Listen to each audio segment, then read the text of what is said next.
J'ai maintenant le plaisir de passer la parole à Monsieur Jean-Pierre Lacroix. Merci, Madame la Présidente. Madam President, members of the Security Council, as you just heard from the Secretary General Di Carlo, the situation in Lebanon and in the region is indeed increasingly alarming. The Israel Defense Forces ground operation in Lebanon that commenced on the 1st of October of this year, following a month-long sequence of exchange of fire across the Blue Line, are ongoing as intense air bombardment continues across the country. Much of southern Lebanon, UNIFIL's area of operation, is now uninhabited and increasingly uninhabitable. Israel's stated aim is the return of inhabitants to their northern communities after 1 year of fear, 1 year of displacement. Hizbullah continues to fire across the Blue Line and is now threatening major population centers, including Haifa and Tiberias in Israel, with increasingly high-caliber weapons. This is a clear demonstration of the presence of unauthorized armed personnel, assets, and weapons south of the Litani River, in grave violation of Resolution 1701. Since the 23rd of September, with the launch of the Israel Defense Forces Operation Northern Arrows, UNIFIL has, as of 8th of October, detected 5,451 trajectories from south to north of the Blue Line and 610 air attacks by the Israeli Defense Forces. In this same period, UNIFIL has detected 1,385 trajectories from north to south.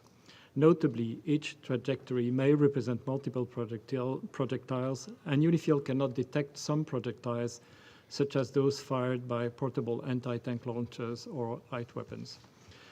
Since the 1st of October, there has been fierce clashes on the ground with at least 12 Israeli soldiers and scores of Hizbullah combatants reportedly killed.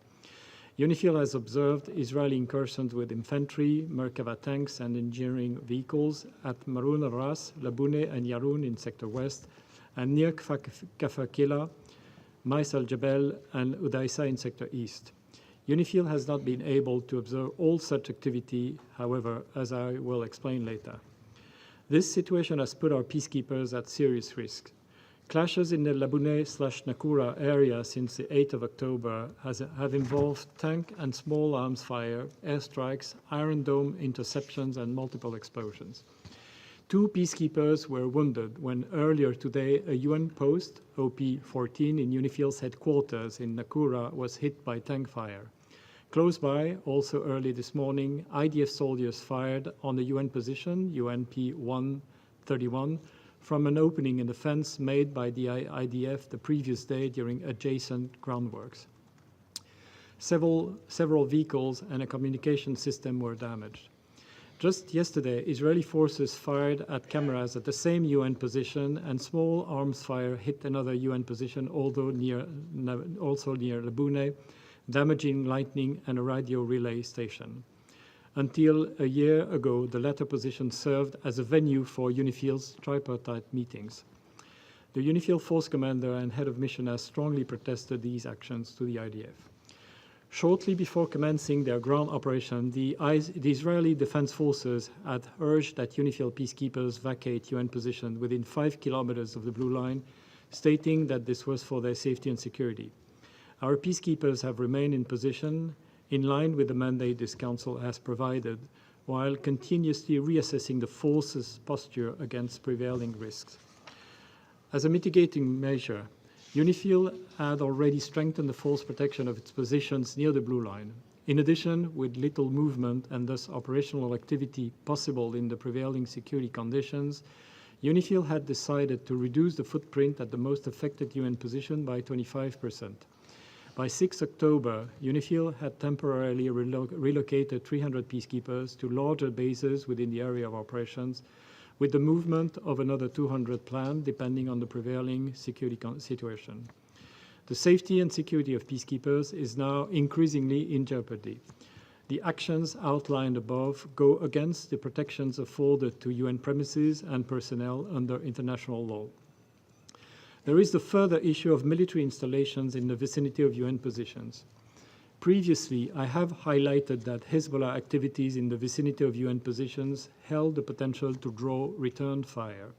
Now we face a similar situation with the Israel Defense Forces installing positions directly adjacent to UN positions, a development that we strongly protest. On the 2nd of October, IDF Merkava tanks were positioned next to a UN position in the vicinity of Maroun al-Ras in Sector West, that is UN Position 652, and an assembly area constructed immediately adjacent.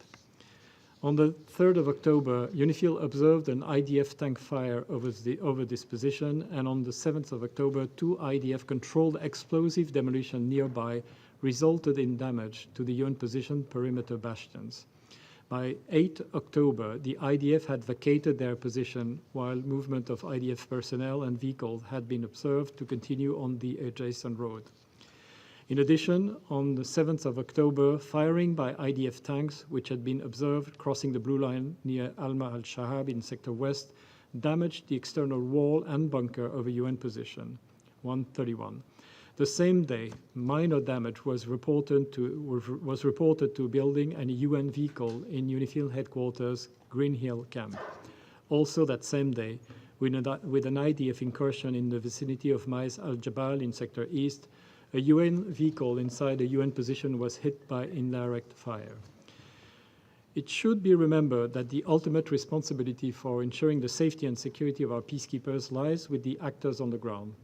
We have strongly protested the latest developments to the Israeli authorities and underlined the responsibility of the IDF to respect the protected status of UNIFIL and its personnel, including the inviolability of United Nations premises, and to take all necessary measures to ensure their safety and security, including to avoid positioning their troops in proximity to UNIFIL peacekeepers and premises. And finally, that this presence compromises the impartiality of UNIFIL and puts UNIFIL personnel and premises at risk of being impacted by any potential exchange of fire. Needless to say that these obligations apply to all actors on the ground. UNIFIL operational activities have virtually come to a halt since 23rd of September. Peacekeepers have been confined to their bases with significant periods of time in shelter. This severe impediment to the mission's freedom of movement within the area of operation has limited the mission's monitoring and reporting ability. The security environment has also presented challenges for the resupply of fuel, food, and water for UN positions.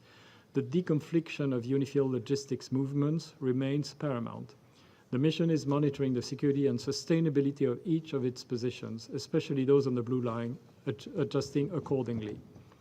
The security situation has impacted our civilian personnel as well, with almost all international civilian personnel relocated to Beirut or out of the country.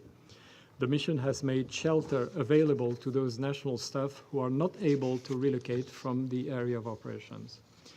The UNIFIL head of mission and force commander, as designated official for the South Litani sector, is coordinating closely with the special coordinator for Lebanon, who is designated official for north of the Litani River, to ensure the safety and security of all United Nations personnel in Lebanon.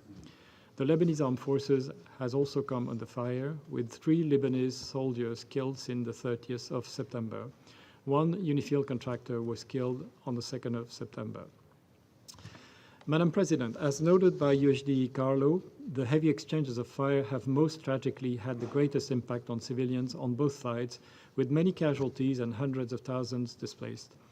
UNIFIL continues to support the Lebanese authorities in protecting civilians, facilitating humanitarian missions by the Lebanese Armed Forces and Lebanese Red Cross, and offering shelter to civilians at UN positions when possible. UNIFIL's liaison and coordination team has continued its close engagement with the Lebanese Armed Forces and Israeli Defense Forces, seeking to deconflict, facilitate humanitarian missions, and avoid miscalculations. The UNIFIL head of mission and force commander, in concert with the special coordinator, is actively engaging with the parties to urge an immediate de-escalation and a return to a cessation of hostilities. I echo the recent remarks of the Secretary General and of the special coordinator.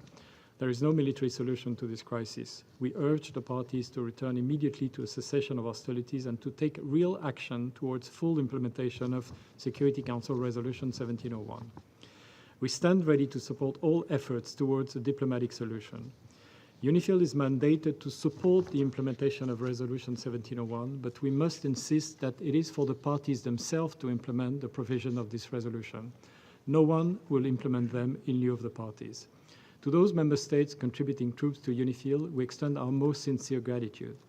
The continued united commitment of the troop contributing countries, as well as the continued united support of this Council, is more important than ever.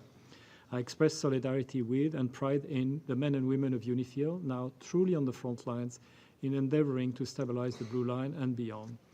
I join the Secretary General in commending the Head of Mission and Force Commander of UNIFIL, General Haroldo Lázaro Sens, for his leadership in these critical times. Thank you.